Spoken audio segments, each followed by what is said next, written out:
आज आम्ही तक्रार द्यायला गेलो FIR आणि व्हिडिओमध्ये सुद्धा दिसतंय की कोण दगडफेक करते, बाहेरनं दगडफेक कशी होतीये म्हणून. त्याच्यामध्ये धीरज घाटे आणि संविधानिक पद महापौरचं असताना महापौर उतरतात आणि चितावणी देतात. दुष्यंत मोळ खांद्यावर बसून दगडफेक करतो. या सगळ्या गोष्टी निषेधार्थ आहे. त्यांच्याच कार्यकर्त्यांनी यायचं आतमध्ये का? आमच्या कार्यालयापर्यंत पोलिसांनी येऊन कसं दिलं? आमच्या कार्यालयाच्या भिंतीवर चढून कसं दिलं? पोलिसांनी आम्हाला धक्काबुक्की केली कशी? आणि जर आम्ही दगडफेक केलं तर त्यांच्या एकाही कार्यकर्त्याचं डोकं फुटलं नाही. एकाही आमच्या कार्यकर्त्याचे 5% पडले. भाजपच्या कार्यकर्त्याला एक मार तरी आहे का? एक ओळ तरी, एक खरोच तरी आहे का? काय खोटं बोलतात? ही जी संस्कृती पेरलेली आहे ह्याची फळं परत त्यांना भाजपला मिळाल्याशिवाय राहणार नाही. आज मी तुम्हाला सर्वांनी गवाही देऊन सांगतो, उद्या आमची बैठक होणार आणि ज्या पद्धतीने भाजपने आमच्या ऐतिहासिक वास्तूवर, आमच्या त्या एवढी आमची पूजनीय वास्तूवर, आज ज्या पवित्र वास्तूवर तुम्ही हमला केलाय ह्याचा तुम्हाला वेळेवर तुम्हाला हिशोब द्यावा लागेल. तिला लाजवेल अशा पद्धतीचं आज आंदोलन पुणे शहराच्या महापौर आणि भाजपचे शहराध्यक्ष धीरज घाटे यांनी केलेले. तुम्हाला आंदोलन करण्याची सुद्धा एक संस्कृती आणि कायदा आणि नियम असतो, पण काँग्रेस पक्षाच्या कार्यालयात शिरून प्रक्षोभक भाषण करणं, भाजपच्या कार्यकर्त्यांना प्रक्षोभकपणे चितावणी देऊन त्यांना दगडफेक करायला लावणं, आमच्या कार्यकर्त्याचं डोकं फुटलं, दुसऱ्या कार्यकर्त्या 5 टाके पडलेत आणि त्याही पेक्षा पोलिसांनी त्यांना आमच्या कार्यालयापर्यंत येऊन दिलं आणि त्यांना पाहिजे तसं आंदोलन करून दिलं. म्हणून पोलिसांचं सुद्धा आम्ही त्याबद्दल तक्रार केलेली आहे. अशा पद्धतीने आजपर्यंत पोलिस कधी परवानगी देत नाही.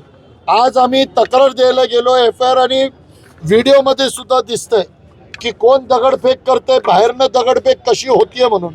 त्याच्यामध्ये धीरज घाटे आणि संविधानिक पद महापौरचं असताना महापौर उतरतात आणि चितावणी देतात. दुष्यंत मोळ खांद्यावर बसून दगडफेक करतो. या सगळ्या गोष्टी निषेधार्थ आहे. आम्ही त्यांच्या विरुद्ध गुन्हा दाखल करा अशी मागणी धरली तर पोलिसांकडनं एक नवीन आमच्यापर्यंत आलं की तुमच्यावर पण आम्हाला गुन्हा दाखल करायला.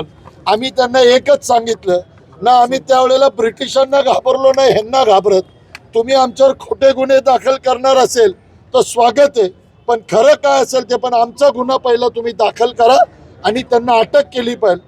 उद्या काँग्रेस पक्षाची 4 वाजता आम्ही बैठक बोलवणार आहे आणि जर यांना अटक केली नाही, यांच्यावर रीतसर कायद्यानुसार जर गुन्हे दाखल झाले नाही तर पुणे शहरामध्ये ह्याहीपेक्षा मोठं आंदोलन उभं करेल.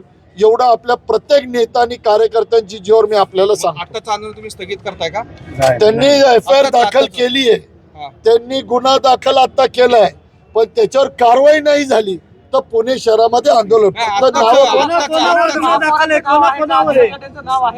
आमच्या FIR मध्ये धीरज घाटे, मंजुषा नागपुरे, दुष्यंत मोळ आणि 100-150 कार्यकर्त्यांची नावं आम्ही टाकलेली आहे.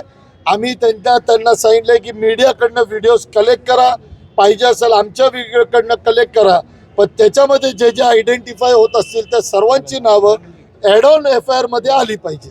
आता भाजपने एक व्हिडिओ पोस्ट केलेला आहे ज्याच्यामध्ये काँग्रेस भवन मध्ये तुमचे काही पदाधिकारी हातामध्ये बांबू घेऊन तिथं एकत्र आलेले आहेत, असा एक व्हिडिओ भाजपने पोस्ट केला आणि तुम्ही हे आंदोलन हिंसक केलं असा आरोप आहे. आम्ही परत एकदा सांगतो, खोटारडी भाजप आहे. आम्ही तुम्हाला 100 व्हिडिओज दाखवतो आणि तुमच्या समोर मी व्हिडिओ आता दाखवलेला आहे. या व्हिडिओमध्ये त्यांचा कार्यकर्ता बाहेरनं दगडफेक करतोय आणि असे 50 आहेत. त्यांच्याच कार्यकर्त्यांनी यायचं आतमध्ये का? आमच्या कार्यालयापर्यंत पोलिसांनी येऊन कसं दिलं? आमच्या कार्यालयाच्या भिंतीवर चढून कसं दिलं? पोलिसांनी आम्हाला धक्काबुक्की केली कशी? आणि जर आम्ही दगडफेक केलं तर त्यांच्या एकाही कार्यकर्त्याचं डोकं फुटलं नाही. एकाही आमच्या कार्यकर्त्याचे 5% पडले. भाजपच्या कार्यकर्त्याला एक मार तरी आहे का? एक ओळ तरी, एक खरोच तरी आहे का? काय खोटं बोलतात? एवढा तर नेम आमचा चुकीचा नाही ना. पण एक गोष्ट आपल्याला सांगतो, ही जी संस्कृती पेरलेली आहे ह्याची फळं परत त्यांना भाजपला मिळाल्याशिवाय राहणार नाही. आज मी तुम्हाला सर्वांनी गवाही देऊन सांगतो, उद्या आमची बैठक होणार आणि ज्या पद्धतीने भाजपने आमच्या ऐतिहासिक वास्तूवर, आमच्या त्या एवढी आमची पूजनीय वास्तूवर, आज ज्या पवित्र वास्तूवर तुम्ही हमला केलाय ह्याचा तुम्हाला वेळेवर तुम्हाला हिशोब द्यावा लागेल. ओके.